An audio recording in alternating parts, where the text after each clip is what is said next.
हरियाणा के पानीपत में thermal power station की एक्सआईएन सुनीता के 12 वर्षीय बेटे कबीर के अपहरण मामले में पुलिस जांच के दौरान कई चौंकाने वाले खुलासे सामने आए हैं।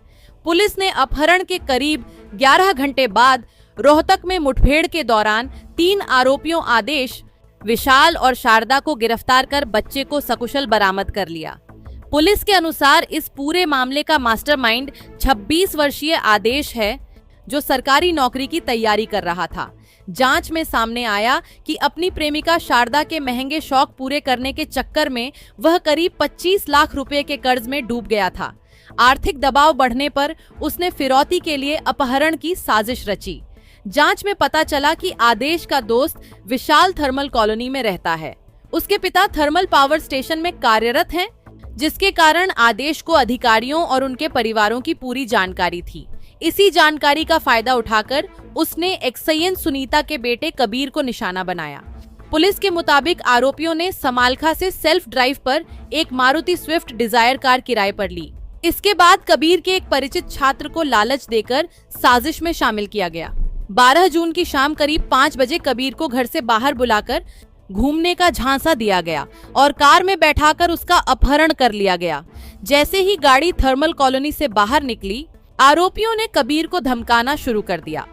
कुछ देर बाद आदेश ने अपनी प्रेमिका शारदा को भी बुला लिया। पुलिस का कहना है कि शारदा ने अपराध का विरोध करने के बजाय अपहरण की योजना में सक्रिय भूमिका निभाई। आरोपी कबीर को पानीपत से रोहतक और फिर उत्तर प्रदेश की ओर लेकर गए। रास्ते में उन्होंने कबीर के मोबाइल फोन से व्हाट्सएप कॉल कर उसकी मां सुनीता से 1.5 करोड़ रुपए की फिरौती मांगी। इस दौरान जब भी कबीर रोता था, आरोपी उसे जान से मारने की धमकी देकर चुप कराते थे। पुलिस के बढ़ते दबाव के बीच आरोपियों को एहसास हो गया कि उनकी लोकेशन ट्रेस हो चुकी है और पुलिस लगातार उनके करीब पहुंच रही है। इसी दौरान जब रोहतक क्षेत्र में पुलिस ने उनकी कार को घेर लिया, तो घबराए आरोपियों ने कबीर को चलती कार से नीचे फेंक दिया और भागने की कोशिश की। हालांकि पुलिस ने तुरंत बच्चे को सुरक्षित अपने कब्जे में ले लिया और आरोपियों का पीछा जारी रखा।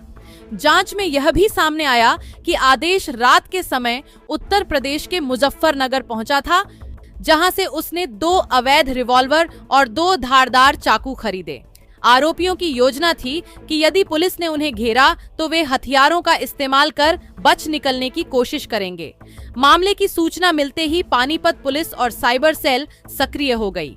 व्हाट्सएप कॉल की तकनीकी जांच, सीसीटीवी फुटेज और किराए की कार में लगे जीपीएस सिस्टम की मदद से पुलिस लगातार आरोपियों की गतिविधियों पर नजर रखती रही।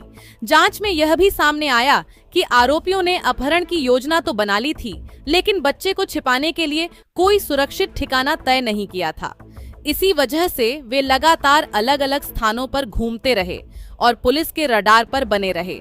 मोबाइल लोकेशन, जीपीएस ट्रैकिंग और तकनीकी निगरानी के आधार पर पानीपत पुलिस की स्पेशल सीआईए टीमों ने रोहतक पुलिस के सहयोग से घेराबंदी की।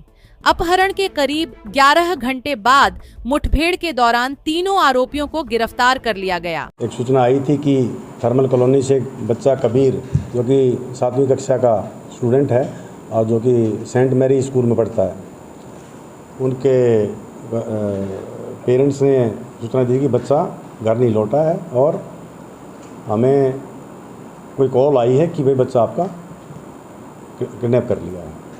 उस कड़ी में जैसे हमें पता लगा, हमने तुरंत अपनी जो क्राइम टीम है, हमारी सभी टीम को इस काम पर लगाया कि बच्चे को सकुशल बरामद किया जाए और जो भी इसमें इन्वॉल्व हैं उनको भी जल्द से जल्द पकड़ा जाए।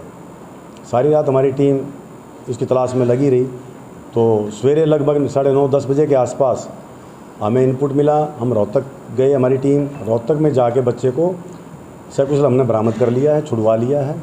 मकसद फिरौती का था, इनसे पैसे लेने थे। कोई हार्डकोर क्रिमिनल नहीं है, लेकिन अभी फ़िलहाल हमने 3 को गिरफ्तार किया है और भी इसमें कई साथी हैं, उनके पीछे हमारी टीम लगी हुई है। वहाँ पर लाइव इनकाउंटर हुआ है। जो बदमाश हैं उनको क्रॉस फायरिंग में गोली लगी है, उनको भी अस्पताल में एडमिट कराया है और उपचार किया जा रहा है। बच्चा बिल्कुल सकुशल है, जल्द ही उनको उनके पेरेंट्स के हवाले कर दिया जाएगा। कितने बदमाशों को गोली लगी? जो रोहतक में वहाँ पर 2 बदमाश हैं, उनके साथ एक महिला उनकी साथी भी है तो 3 टोटल वहाँ पर राउंड अप किए। महिला को नहीं लगी है। ये 4 बच्चों को मिला के गाड़ी में 4 बच्चे थे, 4 ये व्यक्ति थे। जब हमारी टीम ने पीछा किया तो चलती गाड़ी से बच्चे को पुश किया, धक्का दे दिया था। तो हमारी टीम ने तुरंत बच्चे को रिकवर करके उसको जो भी प्राथमिक उपचार कराना था, जो उसको संभालना था, उसको संभाल के और सेफ़ जगह पर उसको शिफ्ट किया। अब उसको जल्द ही परिवार को हवाले कर दिया जाए। डिमांड क्या थी लोगों की? मकसद यही था कि कुछ लूट खसोट करें, पैसे लें। पेरेंट्स से मांगे ना डिमांड? हाँ, जो कॉल आई थी तभी तो हमारे पास सूचना आई थी। कॉल में इन्होंने जाके यूपी जाके कॉल की, यूपी से फिर हरियाणा में आ गए रात को, तो कॉल की थी। लोकेशन चेंज करे थे? बार लोकेशन चेंज कर रहे थे। टीम हमारी रात से पीछा कर रही थी। आरोपी अभी जो मोटा पूछताछ में पता लगा, प्रारंभिक पूछताछ में पता लगा कि सारे आरोपी हरियाणा की हैं। उनका जो क्रिमिनल बैकग्राउंड है वो भी निकाल रहे हैं। कंसर्न थाने से पता किया जा रहा है। नॉन टू भी है सर इसमें कोई? नॉन टू है। जो थर्मल कॉलोनी का जो ये बच्चा कबीर है, इसका ही कोई वहाँ साथी तो नहीं कहेंगे, बस इससे बड़ा बच्चा है, वो बालिग है। वही इसको बहला फुसला कर अपनी गाड़ी में लेके गया था।